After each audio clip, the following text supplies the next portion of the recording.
Ya. Es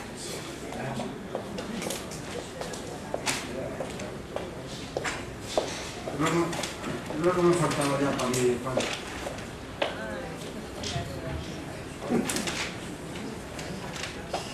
La puntita.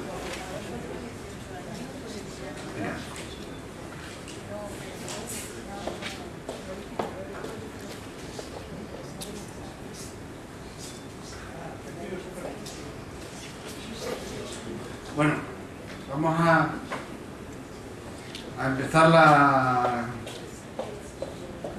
conferencia.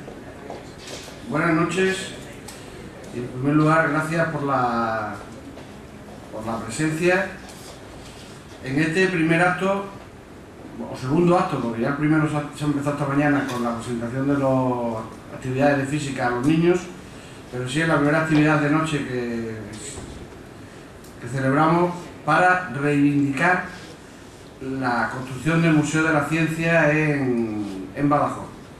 Brevemente, en los antecedentes, sabéis que a partir del año 96-97 la Junta de Extremadura estudió un proyecto para la instalación de un Museo de la Ciencia en Extremadura. En el año 1999 el proyecto se terminó, se presentó públicamente y entre las cosas que decía el proyecto era que la ubicación ideal para el Museo de la Ciencia era en Badajoz, por aquello de la Facultad de Ciencias, la Universidad de Extremadura, etc.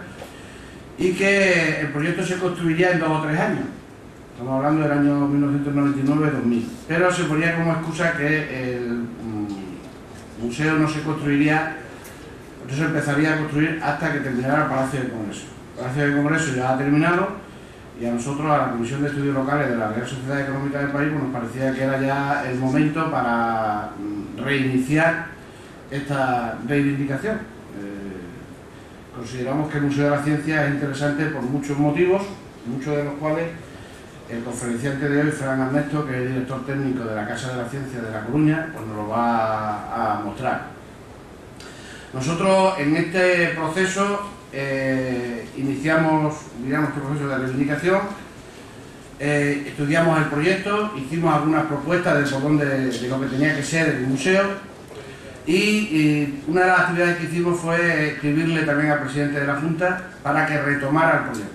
Y tenemos que decir que el presidente de la Junta, a través de su secretario personal, nos ha contestado diciendo que las consejerías se ponen en marcha para analizar el proyecto, puesto que esto es un Museo de la Ciencia, tiene que ver con distintas consejerías: la Consejería de Innovación, que es de la que depende la universidad, la Consejería de Educación, la Consejería de Cultura.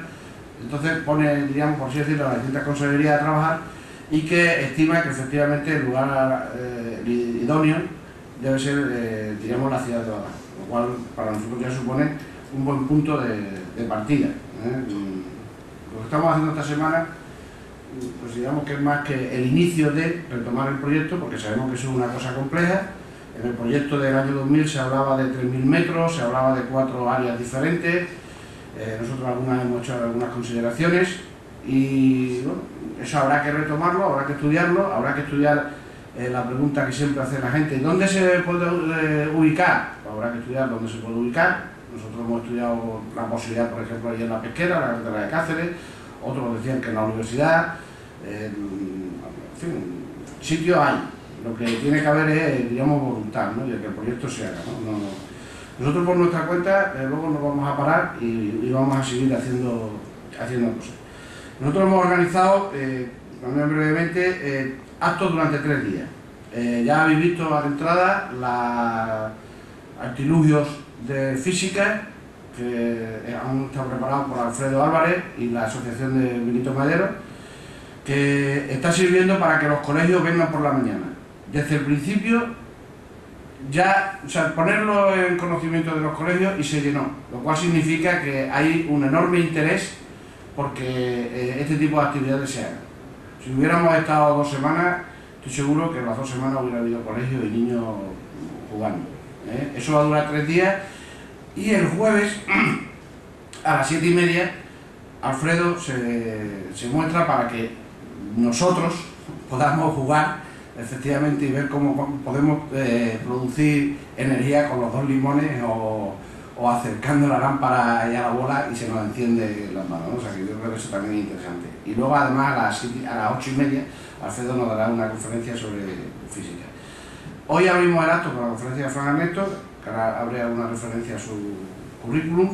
Mañana hay una mesa redonda en la que en principio esta mañana han confirmado la presencia el alcalde de la ciudad, por lo menos esa es la información que me ha dado Carlos Fajardo, secretario de la Económica, el rector, que esa información me la ha dado a mí el secretario del rector, y el director general de Innovación y no sé exactamente cuál es el apellido, bueno, el director general de Innovación de la Consejería de Economía, Innovación y Comercio.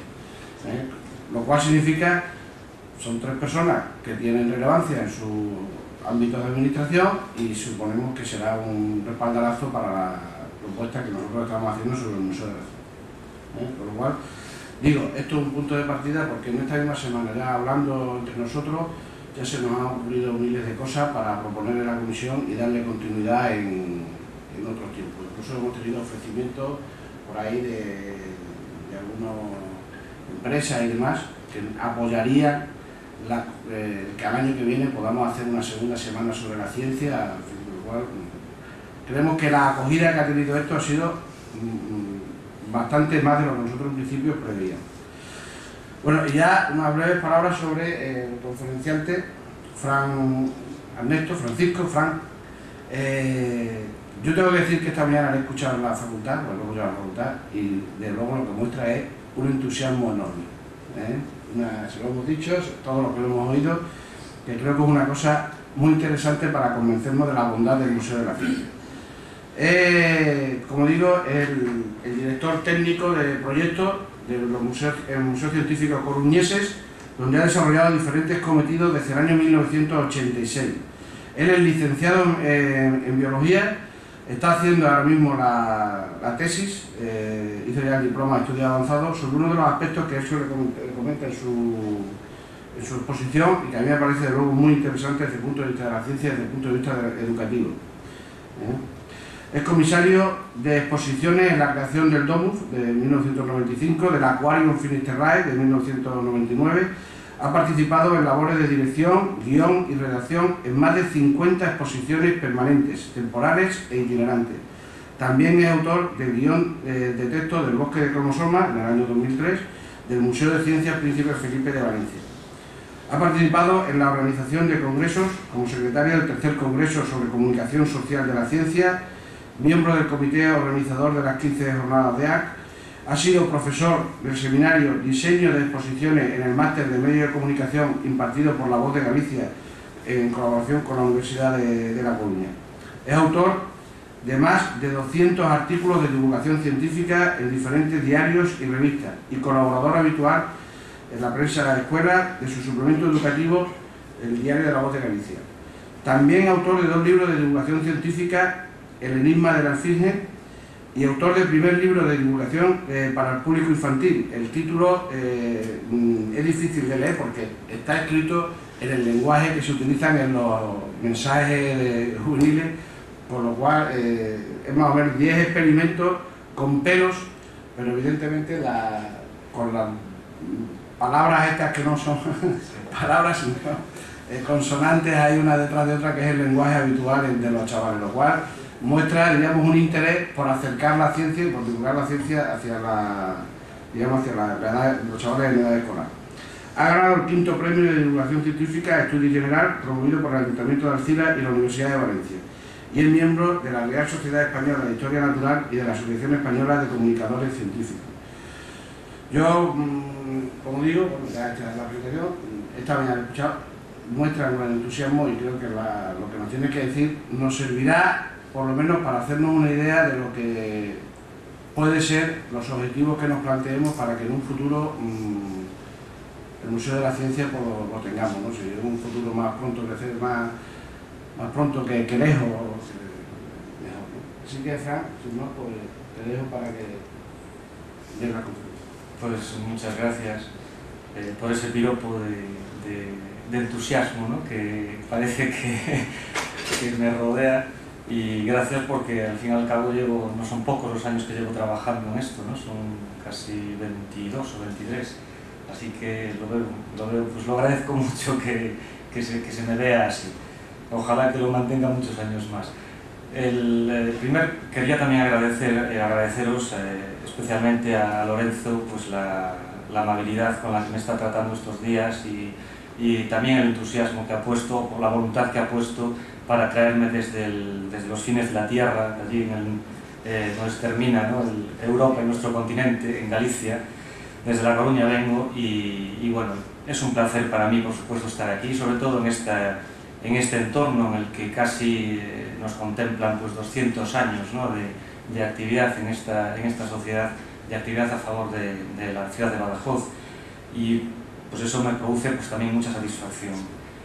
Yendo ya directamente al tema de la charla, voy a intentar resumir un poquito lo que tenía pensado, porque me da la sensación que a lo mejor pues puedo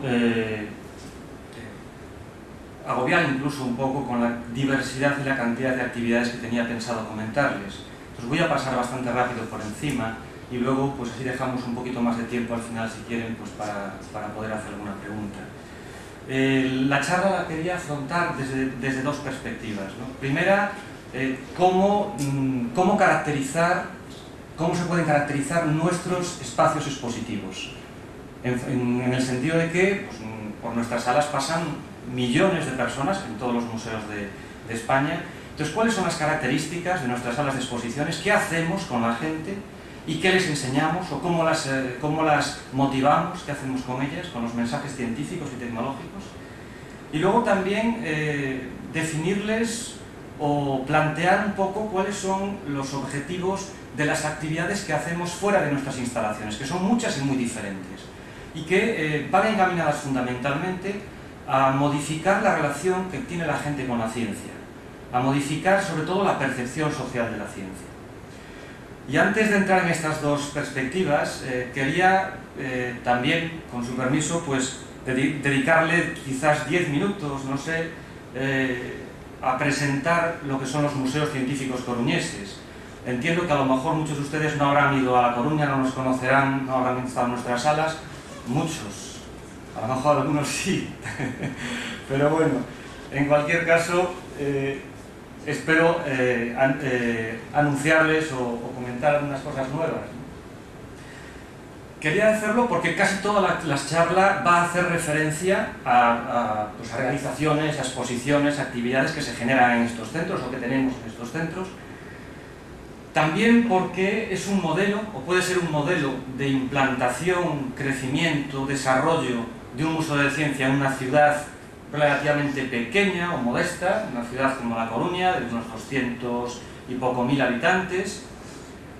Y también quería decir que creo que merece la pena conocer un poquito estos centros, porque de alguna manera pues han sido, bueno, espero que sigan siendo una referencia importante en la museología científica española.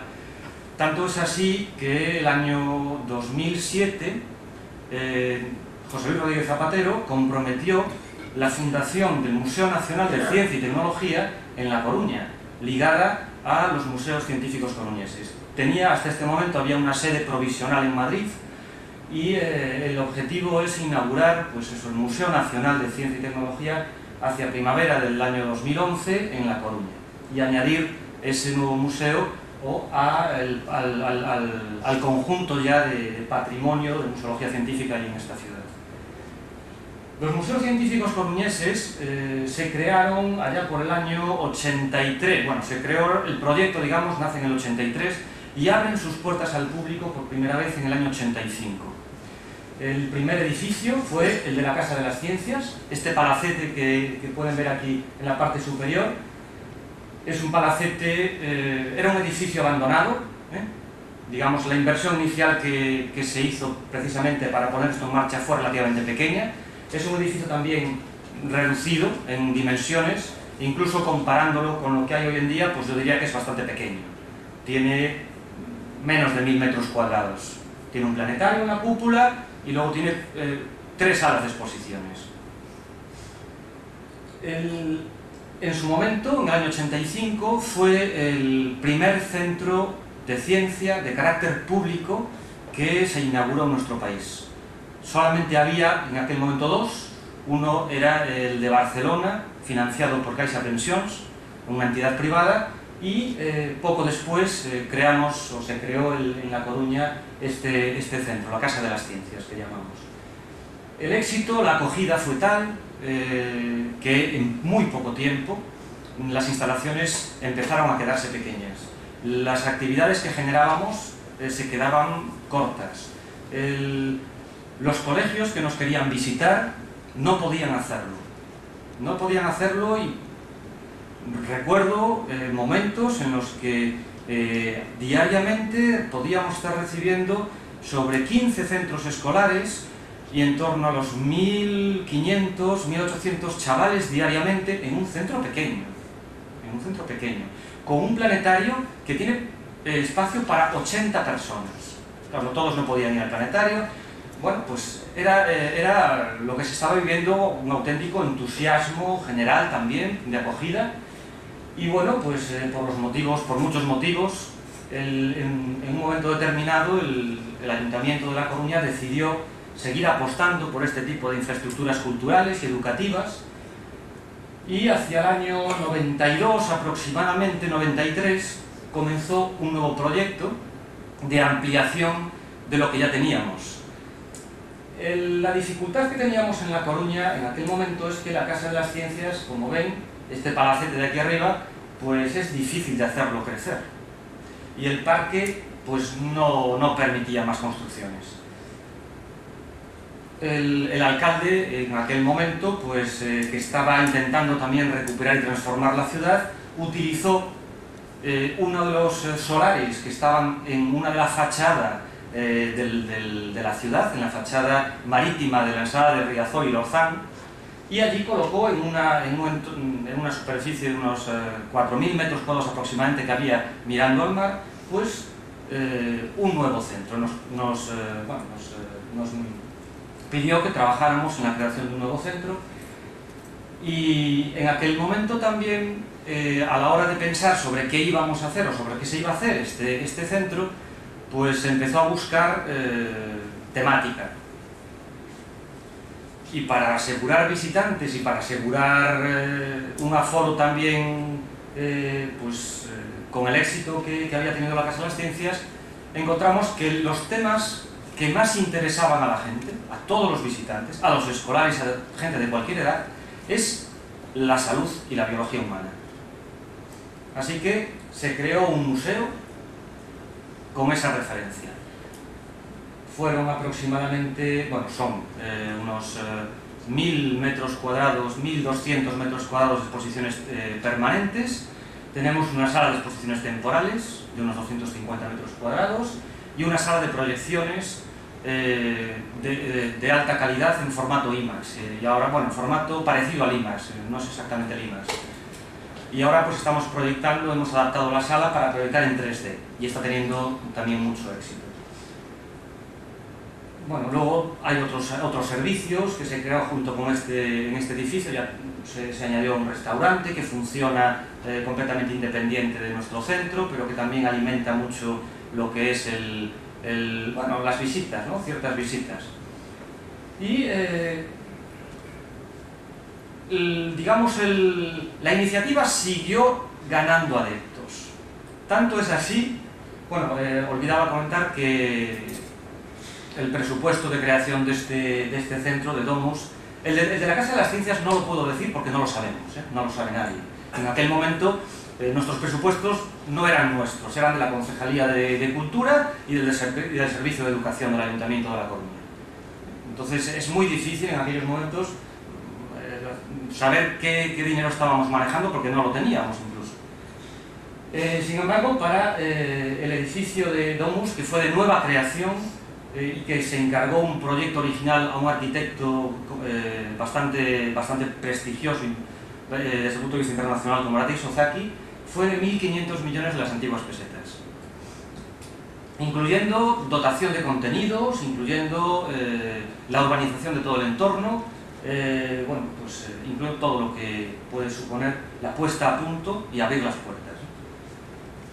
Decía que esto funcionó bastante bien, siguió dando réditos sociales, políticos, económicos, no sé hasta qué punto, pero quizás, un poquito, ahora más que antes. Pero el asunto es que, de nuevo, se nos propuso crear un centro más de divulgación científica en la ciudad.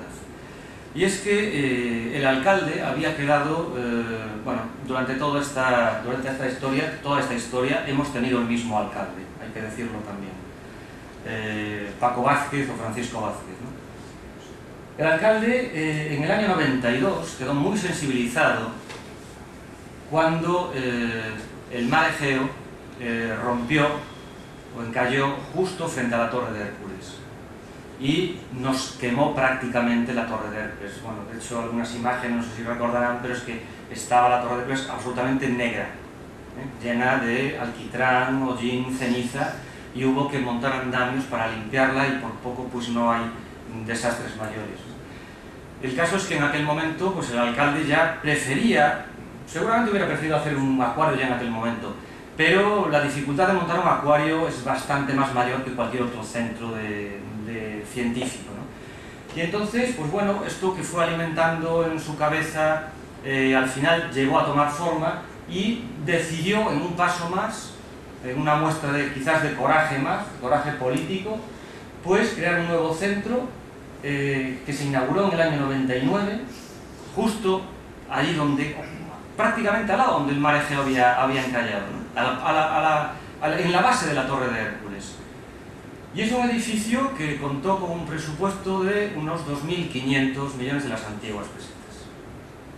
Pero claro, estamos hablando de una parcela de 30 y pico mil metros cuadrados, estamos hablando de una sala de exposiciones permanentes de 1.600 metros cuadrados, sala de exposiciones temporales de 200, una sala de observación submarina de 300 metros sumergida en unos 5 millones de litros de agua, un piscinario con focas, con una colonia de focas con 10 millones de litros de agua, creo recordar, otro espacio donde vamos a tener ahora aves marinas con 12 millones de litros de agua conectado con el mar directamente, o sea que sube y baja la marea, unos exteriores en los que también se ha musealizado, hay itinerarios pues, geológicos, hay itinerarios botánicos, con un pequeño jardín de Beiramar que llamamos allí, es decir, bueno, incluso hay un chorro que a modo de chorro que sale de las ballenas, pues intenta ser un elemento de atracción, ¿no? y de llamar la atención a los turistas que pasan por el paseo marítimo. Y con esto, pues poco más hemos hecho, salvo, poquitos años después, crear el Servicio Municipal de Museos Científicos Coruñeses. Hoy seguimos siendo plenamente un servicio del Ayuntamiento de La Coruña, pagado por el Ayuntamiento de La Coruña, aunque pues empezamos, bueno, no empezamos, pero tenemos alguna financiación privada, de una caja de ahorros, y estamos también trayendo cada vez más financiaciones pues, de Europa o del Ministerio de Ciencia o del Ministerio de Educación y de otras instituciones como puede ser la Xunta de Galicia. En cualquier caso, los objetivos de nuestros museos, de estos tres museos, los tenemos muy claros, que son educar, informar y entretener. Y picamos de los recursos que se pueden utilizar para hacer cada una de estas cosas. O sea, queremos entretener a la gente también, y si para eso tenemos que poner algo que parece más de una feria de atracciones, lo hemos de poner. Sí, sirve para nuestros objetivos, que también es educar, también es informar. Y luego los compromisos. Los compromisos para nosotros fundamentalmente son estos tres. La actualidad científica, o la actualidad en la que vivimos, que es una actualidad muy cambiante, es una actualidad que exige, es muy exigente, ¿no? Estamos viviendo una revolución nueva, científica, sobre todo que afecta a las ciencias de la salud, de la biomedicina, y tenemos que estar ahí. También estamos comprometidos con el entorno, con la vida cotidiana, con lo que nos rodea todos los días en casa, o sea, digamos, cosas de cosmética, con temas del mercado, con temas de la ropa, con temas, bueno, pues ahí hay mucha ciencia y mucha tecnología. Y luego, fundamentalmente, estamos comprometidos con las personas. Al final lo que buscamos es que cualquiera de nuestros visitantes, cuando salga de nuestras instalaciones, aunque sea un poquito, pero vea la ciencia con un poco más de cariño, que la vea con un poco más de amabilidad, que la ciencia no es una agresión para nosotros, sino todo lo contrario, es una oportunidad de conocimiento y es un recurso también. Intentamos entonces eso, pues que la gente pueda vivir un poco en equilibrio y en armonía con el entorno que estamos viviendo, un entorno muy dominado por la ciencia y la tecnología. Bueno, lógicamente, a lo largo de estos años hemos ido creciendo y hemos tenido que dedicar cada uno de estos centros pues, a cosas un poco diferentes, ¿no? Para no repetirnos. Entonces, pues en la Casa de las Ciencias ahora fundamentalmente abordamos pues, cosas relacionadas con la racionalidad y el método científico y ciencias de la materia o del espacio. En Domus pues, tocamos más la perspectiva humana de la ciencia, donde hablamos pues, de razas, donde hablamos de salud, por supuesto, temas de sociología y psicología. Y todos los temas de medio ambiente los abordamos desde el acuario. Quería darles también algunos datos, imagino que serán de interés. Nosotros movemos más o menos al año unos 600.000 visitantes. He mirado en internet para conocer algunas referencias que les pudiera servir. Creo que el Museo de Arte Romano de Mérida tiene unos 200.000 al año.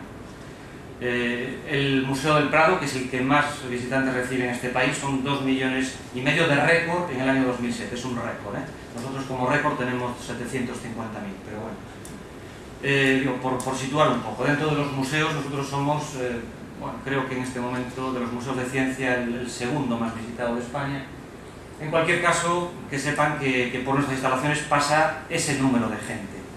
De ese número de gente, aproximadamente la mitad de la población, en este cuadro lo van a ver, más o menos la mitad de los visitantes, digo, son del acuario, y la otra mitad se reparten casi equitativamente entre la Casa de las Ciencias y Domus. Un poco más en Domus. Y luego, reservas escolares del último año, hemos tenido 150.000. Fundamentalmente, un 50% de la provincia de La Coruña. Este sector azul es la ciudad y el rojo es como el resto de la provincia, o sea, 50% aproximadamente. Luego, diríamos que más de un cuarto es de las otras provincias gallegas, fundamentalmente Pontevedra, y luego un sector, este de aquí, un 17%, que va incrementándose cada vez más. Tenemos perspectiva bastante histórica y recuerdo estos datos cuando los valorábamos hace 19 años o 18 años y eran un 1%. Y hoy estamos en un 17% y nuestra área de influencia pues prácticamente recoge centros, colegios, gente de Oviedo, de Zamora, León y hasta Oporto, por el norte de Portugal. Y luego nuestra dinámica de visitas es lo marca bien este diagrama que vemos aquí, este histograma, en el que tenemos fundamentalmente dos perfiles de visitas. El escolar, 8 meses al año, o sea, de octubre a mayo, y luego el de turismo, el turista, que fundamentalmente se concentra en julio y agosto. Tenemos 2 meses, como es junio y septiembre, en el que, bueno, unos acaban de empezar, los otros aún no llegan, entonces de transición. Y en esto nos hemos movido durante unos cuantos años, por supuesto desde nuestro rincón, intentando colaborar y ayudar a todas las iniciativas que se han ido sumando a esto de la museología científica. Y hoy podemos decir que en España pues, tenemos estos 22 centros de ciencia. Fundamentalmente veréis que prácticamente todos, hay una explosión de centros de ciencia en España, que se concentra en los años 90 y principios del 2000. En los años 85, el 82, me parece, pues bueno, somos los primeros, luego poco a poco se van viendo algunos, pero fundamentalmente en esa época que digo, pues tiene el boom, y es un boom que recorre pues prácticamente toda la geografía de nuestro país, dejando pues algunas lagunas en las que, por supuesto, estaría encantado y les invitaría a poner un puntito en esta región, en este suroeste peninsular que prácticamente pues no tenemos ninguno, ¿no? También hay un proyecto que está empezando a dar pasos en las Islas Baleares y bueno, pero bueno, esto digamos es una fotografía de la situación actual en España. No tenemos el punto. Bienvenido. Entrando ahora directamente y muy rápidamente me parece, porque como decía no quiero extenderme mucho, voy a hacer un repaso bastante rápido de las características que definen nuestros mensajes expositivos. Cualquier persona que entra a nuestras instalaciones, intentamos que pique, que algo de esto se lleve, que algo de esto viva, que algo de lo que hay aquí sirva para cambiar su forma de relacionarse con la ciencia, o su forma de entender la ciencia. Digo que somos sorprendentes porque no estamos obligados a serlo. Porque pues nosotros tenemos salas llenas de cosas y nos gustaría que a todas esas cosas la gente se acerque. Entonces, para eso, para que se acerque, tenemos que llamar la atención, tenemos que ser sorprendentes. Pero luego también nos interesa sorprender para motivar, fundamentalmente, ¿no? Para provocar el aprendizaje, para provocar la reflexión, para provocar el interés, la curiosidad. Sobre todo hay que pensar que una visita a nuestras salas desde luego no va a transformar radicalmente una persona. Puede poner un granito de arena, puede poner en la senda, ¿no? Pero no va a ser aquello de que, bueno, fui a visitar un museo y de repente soy el forofo de la ciencia y tecnología. Hombre, poquito a poquito, tampoco hay que ser tan ambicioso, o por lo menos pienso así. Y para causar sorpresa, pues bueno, ¿qué utilizamos en los museos? Todo tipo de técnicas expositivas. ¿Cuáles son? Pues por ejemplo, audiovisuales, ordenadores, módulos participativos, interactivos, animales reales, piezas reales, seres vivos, bueno, ideas, lo que haya, nos vale todo. Y aquí pues tengo unos cuantos ejemplos que, bueno, pues a lo mejor es curioso. Este de aquí es el traje espacial de la perita laica, y eso, pues bueno, ahí tiene su público, tiene su gente que ve esto y también es curioso, ¿no? Los animales vivos siempre son un motivo de atracción. El ser humano también siempre, y sobre todo cuando a la gente le dices algo sobre su propio cuerpo. Es curioso, ¿no? Pero en Domus tenemos una báscula que dice cuánto pesamos, nada más, ¿eh? Bueno, también puede decir otras cosas, ¿no? Qué cantidad de grasa tenemos y tal, en otros sitios. Pero tenemos una báscula que sirve para pesarse. Bueno, pues estoy seguro que todos tenemos una báscula en casa, pero allí también estoy seguro que toda la gente que entra por la puerta se sube a la báscula. Funciona. Somos también conceptuales, y esta es una de las características que más nos definen y que más nos diferencian de la museología clásica.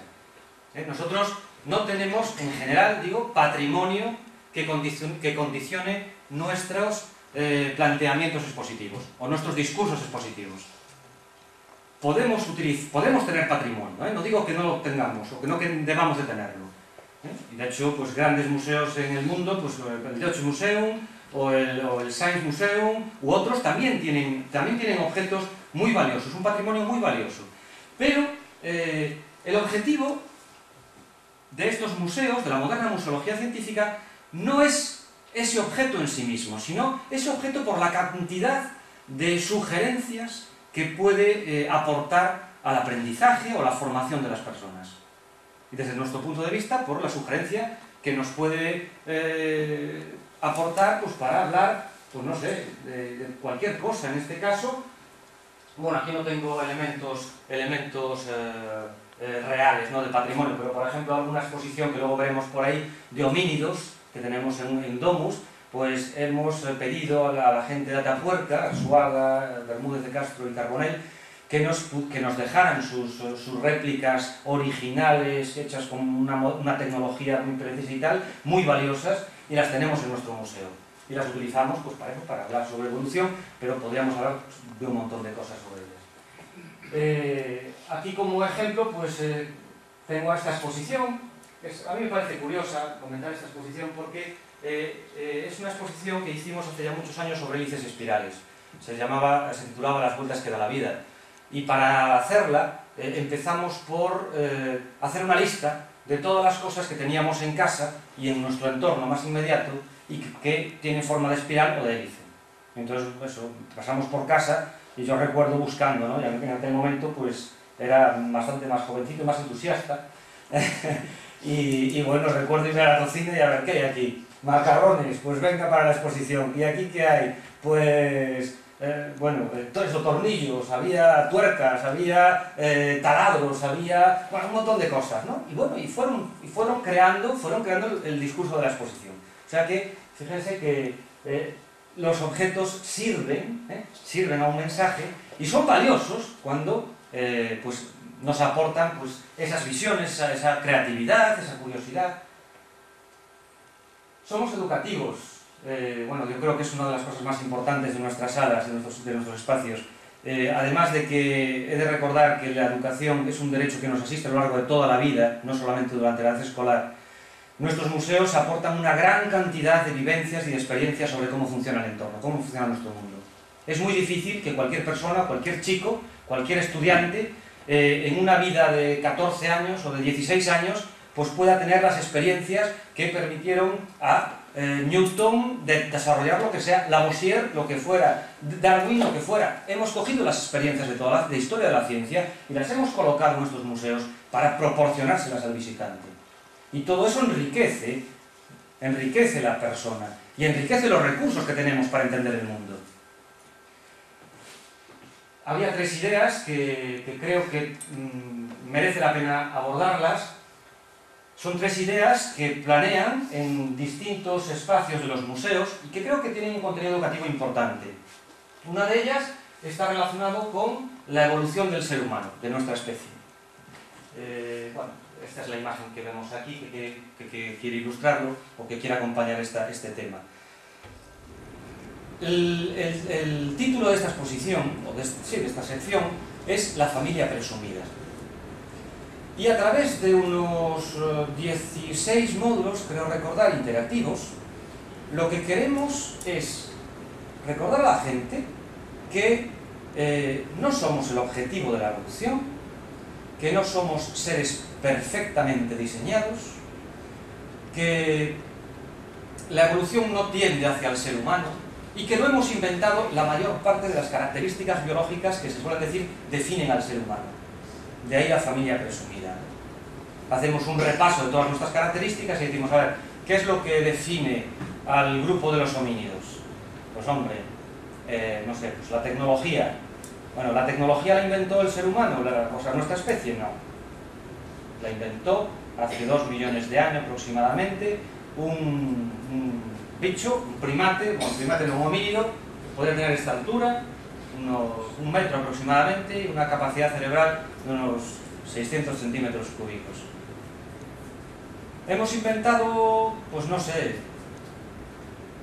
los enterramientos, por ejemplo, tampoco. Tenemos registros neandertales que nos dicen que estas especies humanas también de alguna manera se preocupaban por sus muertos y es posiblemente que por la vida del más allá.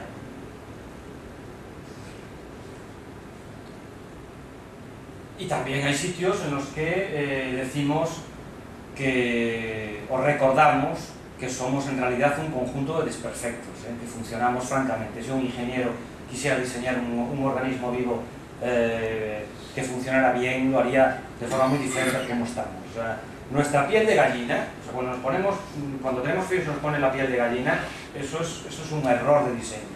Aumenta la superficie de nuestra piel, perdemos más calor. Pero funcionaba cuando teníamos más pelo y entonces creábamos una cubierta más espesa, teníamos más aire y entonces era más aislante. El hipo es pues otro problema de nuestro diseño, de mal diseño, porque procedemos evolutivamente de unos seres que, bueno, pues que nos obligaron a ser así. Y bueno, hacemos un repaso también de algunas de estas cosas. Creo que, desde luego, el planteamiento con el que uno puede relacionarse con el resto de la vida y el resto del entorno de la naturaleza es muy diferente si cambiamos esta perspectiva, ¿no? O si adoptamos esta perspectiva. También es importante la idea de recordar a mucha gente que los sentidos no es la mejor forma, fiarnos de nuestros sentidos no es la mejor forma de conocer el mundo. Hombre, para andar por casa nos vale muy bien.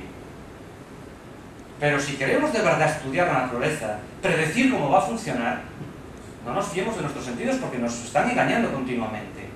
Sabemos por los psicólogos que somos, a veces, con imágenes, vemos cosas que se mueven y no se están moviendo.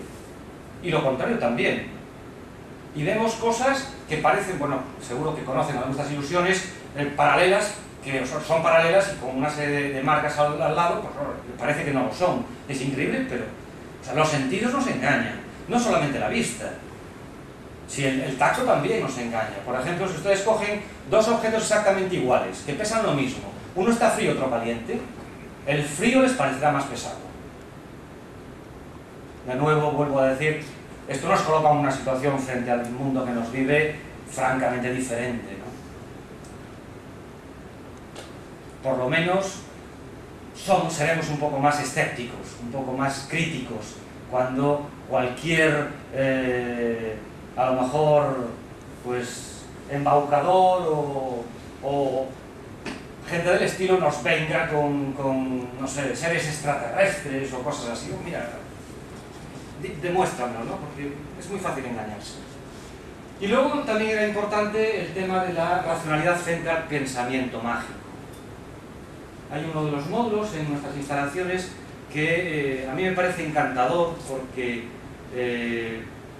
eso nos invita a darnos cuenta de que el mundo funciona de tal manera a veces que uno, si se deja llevar por sus instintos más básicos, a lo mejor dice, pues que esto está dominado por demonios, por sabe Dios qué elementos extraños. Se trata de un módulo en el que bueno, funciona como una silla de estas de despacho que puede girar libremente sobre su eje. Si nosotros levantamos los pies del suelo, pues resulta que si tenemos una rueda, como ahí ven, que está girando en nuestras manos, simplemente por tenerla en nuestras manos, esa rueda nos imprime un movimiento. Y si la cambiamos, nos hace cambiar también. Y así funciona el mundo, ¿eh? Podemos tener varias opciones. Nosotros invitamos a la racionalidad. Podemos explorar, podemos conocer, podemos investigar. Eso se llama, bueno, los físicos le llaman el principio de conservación de la cantidad de movimiento angular, que se emplea, pues bueno, pues para muchas cosas, entre otras, por ejemplo, para estabilizar rascacielos en Japón, por ejemplo, ¿no? Bueno, digo rápidamente, y la verdad es que no estoy siendo tan rápido. Somos populares, queremos ser populares porque uno de nuestros objetivos es democratizar el acceso a la cultura. Todo el mundo debe de tenerlo fácil, por lo menos, y nosotros, en ese sentido, nos colocamos en lo más alejado posible del elitismo. Nuestras realizaciones, todo lo que hacemos en nuestros museos, falla si la gente no lo entiende o no lo sabe usar. O sea, no le echamos la culpa a nadie, la culpa es nuestra. Porque tenemos que ser capaces de sensibilizar y de atraer a personas de todos los gustos, de todas las edades, de todas las formaciones.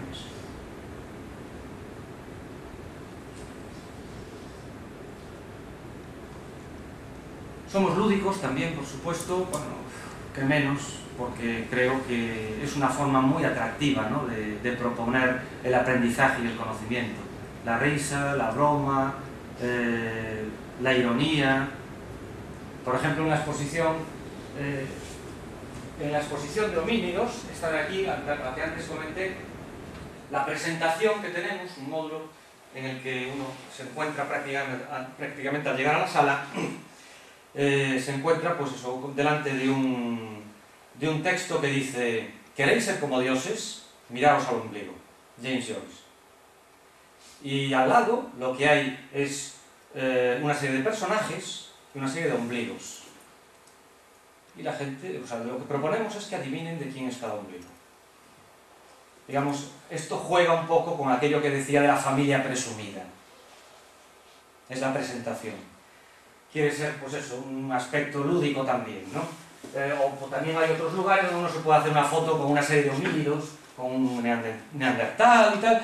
Y bueno, y hay otros elementos, pues como digo, lúdicos, que siempre lo que están haciendo es apostando hacia la sensibilidad del visitante para promover en él pues, un mayor entusiasmo hacia la ciencia. Somos activos, a lo mejor les suena que en estos museos de ciencia no se puede, está prohibido no tocar, efectivamente, las cosas en general, como decía, no valen nada por sí mismas, o sea, una polea o un, no sé, cualquiera de los elementos que tenemos allí, si no se toca, si no se manipula, aquello no dice nada. Además de que a través de la actividad es como se mejora muchísimo el aprendizaje, se estimula también el aprendizaje. Hemos de recordar que, bueno, pues no hace falta, por ejemplo, saber ni leer ni escribir para, a través de la interactividad, aprender cosas. En nuestras salas, pues los chavales tienen una diversidad muy grande de experiencias, como digo, y todas a través de la participación. Somos también centros afectivos. Nos gusta serlo y queremos serlo. Y me van a permitir que lea directamente lo que escribió Umberto Eco en el año 93, después de visitar el planetario de la Casa de las Ciencias. Los planetarios son siempre lugares evocadores. Me perdonaréis si durante aquellos 15 minutos tuve la impresión de ser el único hombre sobre la faz de la Tierra, desde el principio de los tiempos, que se estuviese reuniendo con sus propios principios. Es una emoción difícil de describir.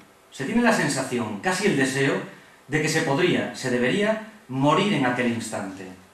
En todo caso, otros instantes serán mucho más casuales e inoportunos. Vamos, una sublimación más grande de lo que puede ser una experiencia en un museo, una experiencia emotiva, no puede haber. Desde luego, si eso funciona con Umberto Eco, espero que también funcione con otra gente, y desde luego que es la forma de cautivar mucho más el interés de las personas hacia la ciencia y de motivarlas y de, al final, no sé cuándo, pero que en algún momento de su vida digan, oye, pues yo tuve experiencias muy placenteras con esto de la ciencia, no sé por qué dices que es tan aburrida, no sé por qué dices que es tan tediosa o tan, ¿no? Cambia su forma de relacionarse con ella. Nosotros en las salas buscamos estas cosas también, ¿no? Buscamos estas emociones, tanto en el planetario, por ejemplo, como en el acuario. En el acuario hay una sala de observación submarina en la que no hay nada, no hay ningún elemento museográfico, no hay ningún elemento donde poder decir, bueno, pues aquello que estáis viendo es un tiburón o aquel otro es tal pez. Nada, simplemente es un espacio semioscuro y al otro lado de la cristalera lo que se ve es una diversidad enorme de peces, de invertebrados, de algas, y lo que busca es crear esa sensación también, en otro entorno diferente, de otra manera también, ¿no? Aquí con la naturaleza, con los seres vivos. También en el acuario, por ejemplo, hay un módulo un poco más concreto que cuando lo estábamos diseñando, lo veíamos cómo funcionaba. Se trataba de poner un acuario con medusas. Bueno, es que esto era tan estimulante, pero desde el punto de vista emocional, aquella contemplación de unos bichitos que parece que están bailando, que lo que hicimos crear es crear una salita dentro del acuario, con unos bancos, poner música de fondo y dejar que la gente vea bailar las medusas. Y nada más. Y cuando sale de allí le contamos, bueno, que ya es una aureleurita, etcétera, etcétera, etcétera. Pero bueno, después se lo contamos. Y tenía aquí una alusión también a otro módulo que es muy interesante desde el punto de vista, que es el de los pollitos, es el donde nacen pollitos diariamente. Y desde luego los chavales, los críos, ahí quedan entusiasmados. Quedan entusiasmados y, bueno, pues sirve también, esto ya ha servido para que muchos profesores comiencen a llevar esta actividad a su clase y, bueno, el éxito es increíble, ¿no? Los chavales saben más de pájaros después, pues, como podrían saber de dinosaurios, ¿no? Después de ver Parque Jurásico, pues que de otras cosas. somos, o nos gusta decir, nos gustaría ser también inteligentes. En nuestra sala se dice que está prohibido no pensar, y es que en cuanto que provocamos la actividad, es difícil también que la gente no tenga que elaborar algún pensamiento, que no tenga que elaborar alguna racionalidad, que no tenga que buscar regularidades en las cosas que ponemos, porque tiene que hacerlo para que aquello funcione. Bueno, uno de los ejemplos, pues a lo mejor es un módulo donde tienen que clasificar cosas, ¿no? U otro donde tienen que encontrar similitudes y diferencias.